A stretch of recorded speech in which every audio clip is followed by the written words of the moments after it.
Hey everyone, John Henry here, slingshotfutures.com, and welcome to the daily futures market and crypto outlook for tomorrow's trading. That's going to be for the 10th, going into Friday. Overall, well, we actually got some movement today. Now, it didn't happen until afternoon, of course, but at least we got something going on.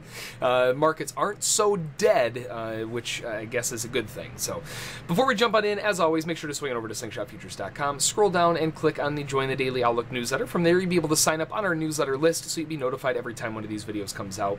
Along with the video itself, we cover all kinds of different stuff inside the newsletter, going over different stocks and cryptos and things of interest to take a look at, so make sure to grab that newsletter if you haven't signed up for it already so you don't miss anything. Along with that, click on the live trade room subscription trial info and you can sign up for a free 3-day trial in our live trade room so you can see what we're all about. You can hang out with us for a couple days in the room, see our screens, see the way that we're managing everything, analyzing the markets and all that fun stuff, and you can kind of get a feel for how everything works and see if it's a good fit for what you're looking for. Of course, you can't always ask questions while you're in there, but if you always, if you end up having questions, you can always send me an email with those questions as well. Either way, though, make sure to sign up for that if you haven't done so already. So, jumping on over to the markets, we've got the euro, which is in a little bit of an area of interest. We had that original bigger target down here. That target has already been taken out. We're now seeing a little bit of kind of congestion. We had this really strong breakdown below that swing low showing a huge amount of bear sentiment. And a lot of times, when you think of a trend, you think up, down, up, down, up. But what are they doing inside of here? A lot of times they're coming back to those previous swings as an area of inverted support or resistance. So if it was resistance, it becomes support. This is actually not doing that, right? We had the down move, we had the up move, and then we broke down aggressively, but they weren't able to come all the way back to that location, and that shows excessive amounts of strength to the downside. That's why we were looking for the objective down here in the first place. But now we're also running into a situation where the sellers aren't making very big lows at all, and we're starting to turn into a little bit of a range. So with that range kind of setting in here with the euro, we're in the middle of that range. The range looks best from the highs at around 1700 down to the lows. We can chop off that little fake break down there and just say the low is 16060. That little low break down there looks more like a fake break. And in reality, that does, it fits the bill. We had a huge amount of aggression here on that swing miss, and then they couldn't follow it through the lows. Something changed, right? So now we're looking for a potential correction back to the highs of the range. Major objective area of resistance is 17,000. And that's kind of what I'm waiting for right now. We do have a nice little channel working its way higher, and they could have potentially gotten a little overzealous up here. So a correction back does make sense. And that's really what I'm looking for, because I would love to see a retest of these lows. We usually have a failed breakout. They come back, and again, just like we were talking about with swings, they tend to turn the resistance into support. We've already had a minor bounce right here, but I would love to see a more clarified bounce off of that low. So 16060, 16070 in that area is looking beautiful for a potential retest if we can get a rally back to the highs. And once we get up to those highs, then that's where we're going to have to wait to see what the market wants to do. Do they want to trap the top and turn back over? Do they want to break out and then start rallying even more aggressively? We won't know until that happens, but for right now, I'm waiting for a dip down to 16060 for some buying pressure to push the market back up again. Over on gold, gold is continuing to be a range-bound, sloppy, choppy mess. There's not a whole lot going on. We did finally get the blow-off on the highs that we were looking for back here that never ended up happening. Measuring this distance down here and offsetting it on the highs, and that put us pretty much right where the top is being put in. And we can see a lot of wicks up here showing, at the very least, buyers are taking a heavy amount of profit. We do also have a situation where we have a 3-push wedge top coming into play, and they are rounding off. We can see that weakness coming in. And if this is a wedge, we should have a wedge bottom kind of narrowing in on price, and price is really just kind of running out of room to move. And a lot of times that means that we're going to have to revert back to the larger trend. Now, if we zoom out a little bit, we can see that there isn't really that good of a larger trend. In the medium term, we have a bear trend. In the long term, this could be a bull trend. And if we zoom even further out, things just keep getting weirder and weirder. So, well, that kind of leads me to believe that we're just going to have to deal with a potential range that may just be widening out. The lows of the range look really nice at around 66 to 67. The highs of the range originally looks good at around 82 to 83, but now that we're breaking higher, this could just rally up to the next level that's seen a lot of congestion back and forth, and that would be right around 92 or so. So really what I'm looking for is bullishness to continue for now in the short term so that we can kind of wind our way back up towards the highs of the next range area at 92. Now, if you're already long, then I would be looking for profit targets up in that. But either way, really, we're just kind of breaking out of the original smaller range and looking to widen it out into the next one. And from there, well, we'll probably just keep treating it like a range. Buy low, sell high, and try to stay out of the middle. On crude oil, fairly good continuation overall. Not the best looking market in the world over the last day or so throughout Wednesday, and inventories didn't really do a whole lot, and that was kind of expected. I was expecting inventories to at least push back up to a new high with some conviction. That didn't happen either. They failed the highs and rolled right back over again. So a lot of weakness up here, and even though we do have a very strong bull trend in play over the last several days, going on weeks, where are the buyers? Why are they so hesitant up here if this is such a strong trend? It just seems like the buyers aren't super impressed with price action as of late. Now, if we look at the most recent last few hours here, zooming really closely in, we can see a very strong bull breakout. Likely scared a lot of sellers. Sellers try pulling down to get out of break even. That fails, and it turns back around into bullishness. That would be a good sign for buyers to step in and try to drive the market back up. But then we see a really bad follow-through. So it just seems like there's a lot of confusion. And whenever there's confusion, I usually revert back to wanting to buy as cheap or sell as expensive as possible. And right now, as cheap as possible, we have previous swing high and a previous swing low, giving us a zone at around 45 to 40 for an area of contention to buy into a dip. And that's really all that I have to work with right now with the market. If we look a little bit further out in a potential channel or a potential wedge, some sort, that does also line up fairly well. It might be a little bit late to the party, but either way, at around that 56.50 to 56.40 looks really nice for a dip to buy, not only retesting the previous area's swing high, but also trapping the swing low and coming into the channel bottom all in the same spot. So just looking for a little bit more of a pullback here on crude oil before we go too crazy.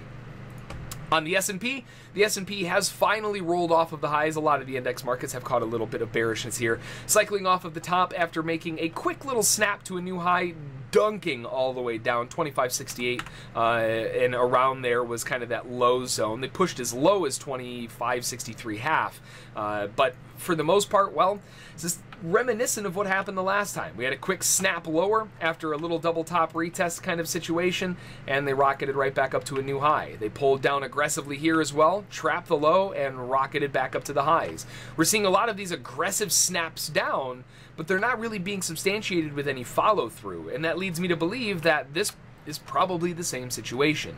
And because of the fact that we had such an obvious trap on the low back here, I would be looking for the exact same thing down here at around 25.62. So although we may have put in the lows, and it may be a situation like this where we just never come back, I would be looking for a trap to buy as low as possible, just like they did back on the 25th of last month.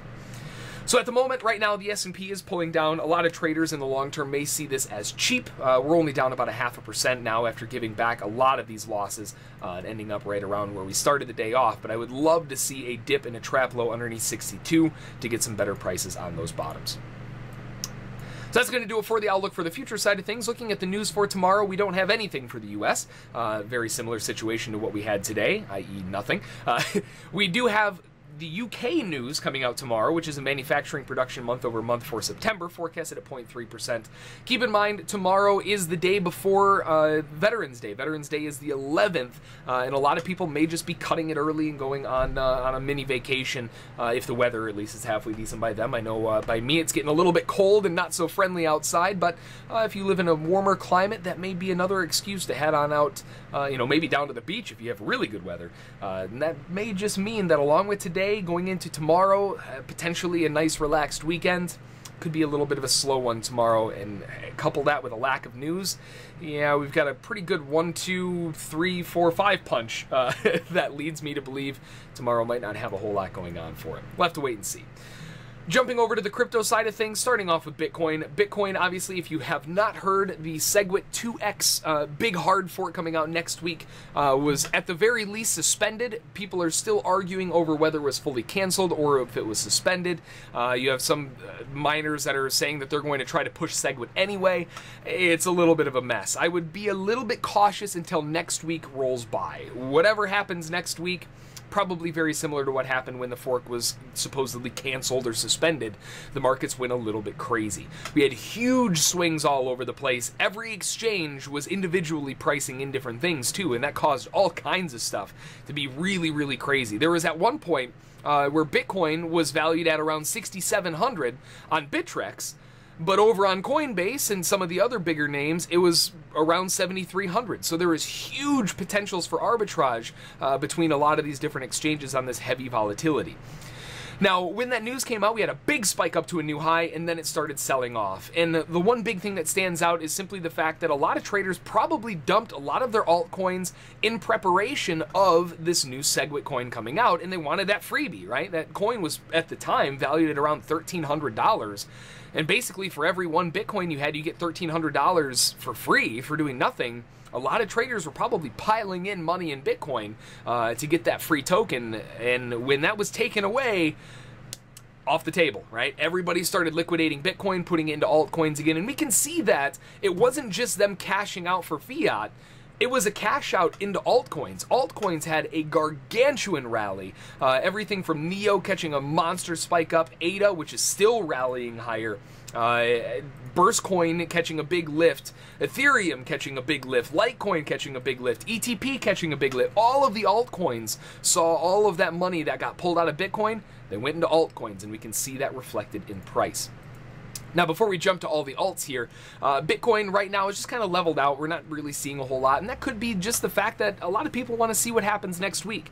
There are miners saying that they're going to try to push it. There's other companies that it's just a mess right now. So it could be a little bit of a lull in the action going on. We had plenty of action yesterday, that's for sure. So wouldn't necessarily be a bad thing to see it pause for a little while. But I am looking for a dip down below 7,000, at least on the Coinbase price feed. We already had that dip on Bittrex, but on Coinbase, I would like to see around 6,800, 6,900 for a potential buy dip low, and I would really love to see 6,800 and lower for potential cheaper prices.